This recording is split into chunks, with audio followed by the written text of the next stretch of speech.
Vous écoutez le 3e épisode de l'affaire Viktorska.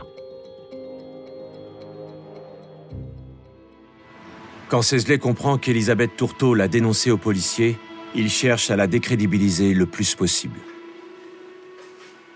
Le problème, tu vois, c'est qu'Elisabeth a été très étonnée par ton projet. Elle te connaissait pas, ce talent caché. Mais elle était en manque quand vous l'avez interrogée ? Bon.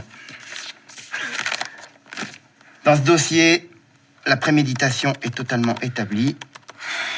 Elle prouve donc que le crime n'est pas passionnel, mais dûment raisonné. T'en penses quoi ? Je répondrai aux questions du juge. Je vais voir mon avocat. S'il parle devant un juge, ça veut dire qu'il aurait eu accès à ce qu'il y a dans le dossier via son avocat. Inspecteur divisionnaire Lepache, brigade criminelle. Ces délinquants, ensuite, ne disent que ce qu'ils ne peuvent pas nier, pour lequel des preuves ont été récoltées durant l'instruction ou durant la phase policière. On savait que dans le dossier, nous n'irions pas plus loin. Donc, nous n'avons pas insisté.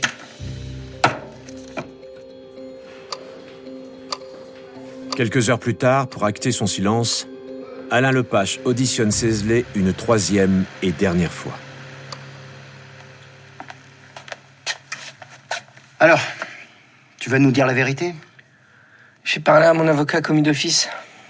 Il m'a dit de ne plus faire aucune déclaration. C'est dommage.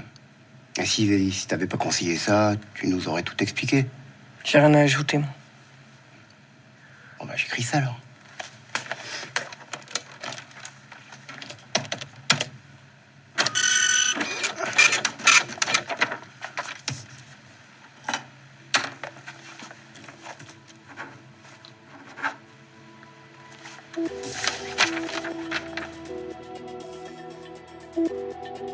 De son côté, Nadège a pu se reposer 12 heures depuis son audition précédente.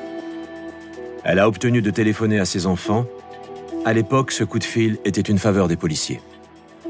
Donc au cours de la 3e audition, je vais m'attacher à quelque chose de précis. Inspectrice Piana, brigade criminelle. C'est que j'ai besoin de savoir maintenant quel est son rôle à elle.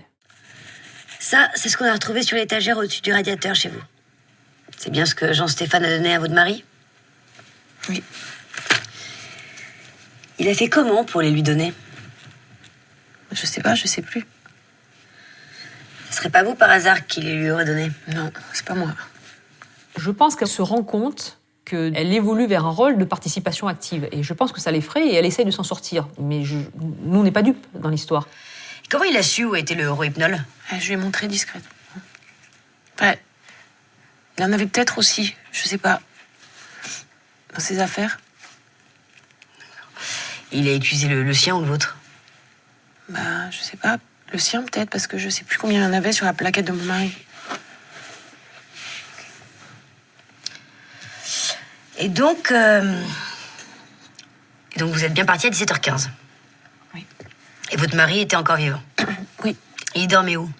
Il dormait sur son banc de musculation ? Oui. Dans quelle position ? Sur le dos, comme quand Jean-Stéphane l'avait installé. Après le repas, il n'avait pas bougé. Donc vous étiez bien avec Jean-Stéphane quand il a allongé votre mari sur le banc de musculation. Comment pouvez-vous affirmer que votre mari était encore vivant au moment de votre départ, puisque vous n'êtes pas passé... Nadège a toujours menti, jusqu'au bout, Andréane Sakaz, avocate des enfants Viktorska. sur 2 points. Son heure de départ et que M. Viktorka était encore vivant au moment où elle s'en va. Elle dit « Je pars à 17h15, il est encore vivant ». Ceci est faux et a été objectivé par les analyses toxicologiques qui démontrent que Jean Bernard est décédé peu de temps après la fin du repas, c'est-à-dire vers 15h, 15h30 environ. Et quand est-ce que vous êtes revus après ?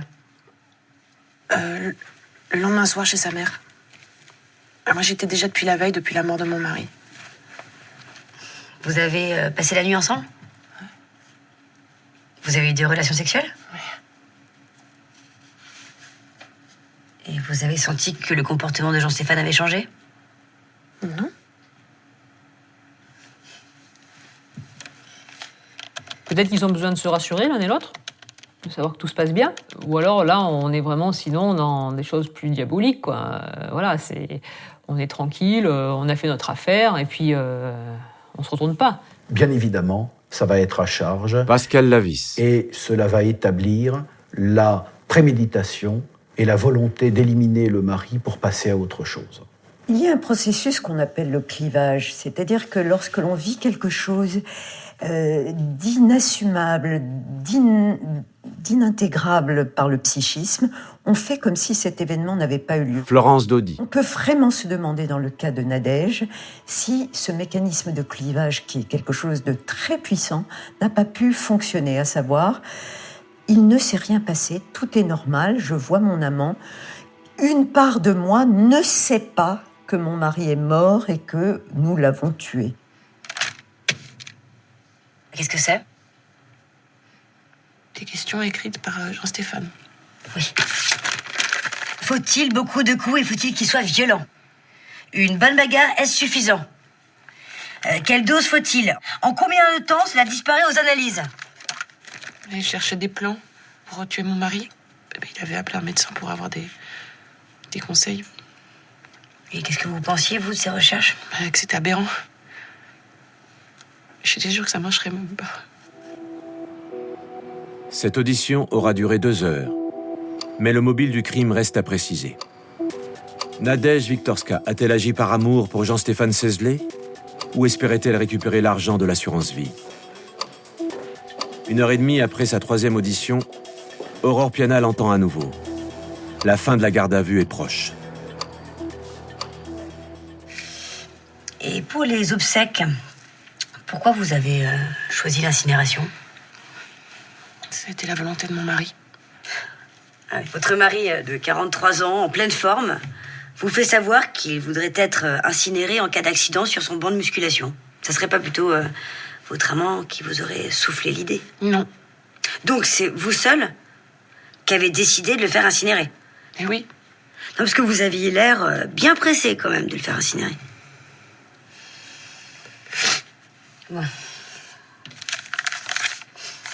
J'aimerais revenir sur vos relations avec votre mari.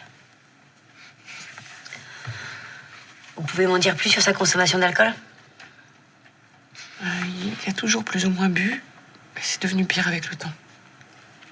Et comment il était quand ça lui arrivait? Agressif. Violent. J'en avais marre de cette dépendance qu'il avait. Il devenait tellement méchant. Et des fois, il me prenait pour sa mère, il pétait les plombs, il me tapait dessus comme si j'étais elle. Et le lendemain, quand je lui montrais les traces, il disait que c'était pas lui. Nous n'avons pas retrouvé trace dans les archives du commissariat, ni de plainte, ni de main courante. C'était plutôt un prétexte pour nous, pour conduire à ce que, finalement, son mari soit considéré comme un méchant. C'était un homme plutôt sérieux dans son travail, apprécié de ses collègues, qui posait pas de difficultés à son employeur, mais qui souffrait, il s'était ouvert de problèmes conjugaux avec son épouse. Il parlait d'une mutation dans les Vosges. Il a évoqué le mot divorce, en fait, à ses collègues également. Donc peut-être que Nadège, s'est dit mutation, divorce, tout ça a peut-être précipité l'objectif final, en fait, de Sesley et Nadège de le supprimer. Et avec Jean-Stéphane, ça se passait mieux? Oui. Il m'a donné tout ce que mon mari m'avait jamais apporté. Il était tellement gentil avec moi. Il s'est comporté de façon incroyable. On devait même partir à l'étranger ensemble, au Mexique. Et ouvrir une petite affaire, genre glacier. Et vous comptiez financer votre petite affaire comment? Avec l'assurance vie de mon mari. Et depuis quand il en connaissait l'existence? Depuis le début de notre relation intime. On peut se poser la question, naturellement, de savoir si c'était un peu pour la pâter ou pour répondre à une de ses demandes, mais en tout état de cause, dans une relation qui débute, ça semble quand même surprenant d'évoquer si vite une assurance vie de quelqu'un, enfin de son mari, quoi. Tu sais ce qu'il dit, ton grand amour? Il dit que c'est peut-être toi qui l'as assassiné. Toute seule. Peut-être avec quelqu'un d'autre. Non, c'est pas vrai. C'est pas possible. Mais t'as pas compris ce qui l'intéressait, Sesley? Tu crois que c'est toi? Mais alors pourquoi tu lui as parlé de l'assurance? Hein? Pourquoi tu lui en as parlé au début de votre relation, en janvier? T'avais pas besoin de ça. C'est lui qui est revenu dessus, là. Il voulait savoir le montant, mais je savais pas lui répondre. Je savais seulement le montant du prélèvement mensuel. Donc il a décidé de s'en débarrasser, puis tu l'as suivi. Il m'a tellement répété qu'on prendrait ça pour un accident. Qu'il en avait marre de me voir que quand mon mari était pas là, et qu'il m'aimait. Qu'il voulait plus que mon mari soit violent avec nous. Mais je l'ai cru. Et là, tu crois toujours que c'est par amour pour toi qu'il a fait ça? Ben non. Je commence à avoir des doutes vu comment il se comporte en garde à vue. Moi, j'ai l'intime conviction que Nadège n'a pas fait ça pour l'argent. Je pense sincèrement qu'elle a fait ça pour fuir son quotidien et avoir une vie meilleure, avec un homme qui s'occuperait d'elle. Pour Cézelet, voulait-il réellement partir avec elle? Je n'en suis pas persuadé. En tout cas, partir avec 535 000 francs à l'époque, ce qui était une somme non négligeable, était une idée assez alléchante pour lui. Vous saviez qu'il était en cavale? Enfin, au début, il m'a dit que il était en liberté conditionnelle. Après, il m'a avoué qu'il n'était pas retourné à la prison après sa permission. Ça fait 15 ans qu'il n'a pas travaillé. Ou gagné un franc, honnêtement. Et d'ailleurs, ça lui est pour ainsi dire jamais arrivé. Vous avez tout. Vous avez l'appartement, la voiture, la maison, le mari. Et l'assurance vie de 500 000 francs. Lui, il a rien. Lui, il profite de vous et de tout ce que vous avez. Vous perdez tout, mais alors tout. Lui, il revient juste à la case départ. La tôle.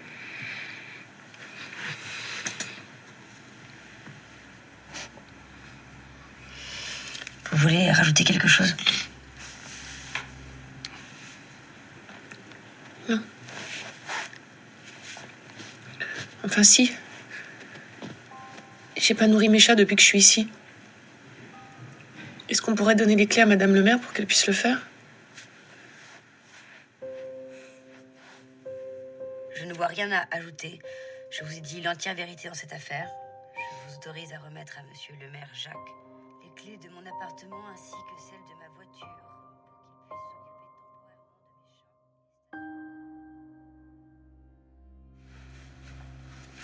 Dans cette garde à vue, les policiers n'auront pas obtenu les aveux de Jean-Stéphane Cézelet, mais ceux de Nadège Wiktorska qui les chargent l'un et l'autre. Ils n'auront eu besoin que de 5 jours, entre le décès de Jean-Bernard Wiktorska et la fin de la garde à vue, pour requalifier une mort accidentelle en assassinat. C'est vrai que dans cette affaire, nous avions les 48 heures de garde à vue. C'est un délai qui est très court pour obtenir tous les éléments d'enquête. Surtout, ce qu'il faut prendre en compte, c'est que nous avions connaissance des faits du meurtre que 2 jours auparavant. Donc sur 4 jours, 2 jours d'audition, sincèrement, pour nous, c'était presque une performance. Quelques semaines plus tard, Aurore Piana tombe des nues. Extraordinaire. Je me retrouve face à ma télé avec Colombo qui intervient sur le meurtre maquillé en accident avec l'usage d'une barre de musculation. Et là, dans ma tête, c'est clair. Je me suis dit, il nous l'a fait. C'est quand même une sacrée provocation de dire qu'on va concevoir un crime Frédéric Landon. en utilisant une méthode qui a été vue certainement par des millions de Français qui regardaient la télévision. Et dans ces millions de Français, il devait y avoir quelques policiers. Je ne suis pas certain que ce soit une bonne idée qu'ait eue M. Cézelet, car finalement, comme dans les épisodes de Colombo, il s'est fait prendre à la fin. Au cours de ces 5 années de détention provisoire, Cézelet est parvenu depuis sa cellule à commanditer à plusieurs reprises l'agression d'Elisabeth Tourteau. Des agressions très violentes. La jeune femme a même été poignardée au cou. Terrorisée, craignant pour elle et sa famille, Elisabeth s'est suicidée 3 jours avant le procès.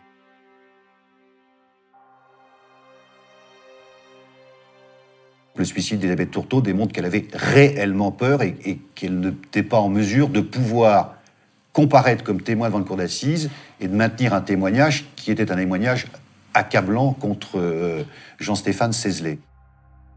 Le procès s'est tenu normalement malgré la mort du témoin principal.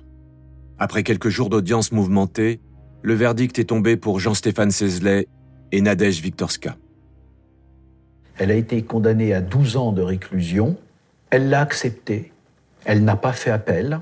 La seule question qu'elle m'ait posée a été « Quand je sortirai, est-ce que vous serez là pour m'aider à recouvrer la possibilité de voir mes enfants, à pouvoir refaire une vie familiale avec eux ?» Et je ne suis pas certain que ma cliente ait bien mesuré à l'époque qu'elle avait tout de même contribué à tuer, sinon qu'elle ne l'avait pas fait elle-même, le père de ses enfants. Nadège s'est retirée chez son fils après avoir purgé sa peine de 12 ans d'emprisonnement. Mais elle s'est suicidée à son tour peu de temps après. On peut, c'est aussi bien le décès d'Elisabeth que celui de Nadège après, les femmes qui l'ont entouré en fait, au moment de cette interpellation, nous laissent entendre quand même qu'il avait un pouvoir de dangerosité psychologique assez énorme. Condamné à la perpétuité, Jean-Stéphane Sesley est mort en prison après 15 ans de détention.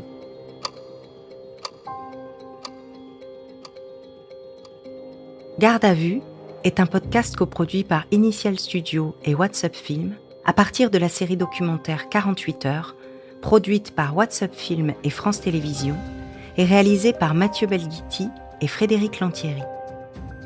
Production exécutive du podcast, Initial Studio. Production éditoriale, Sarah Koskiewicz et Mandy Lebourg. Montage, Camille Legras.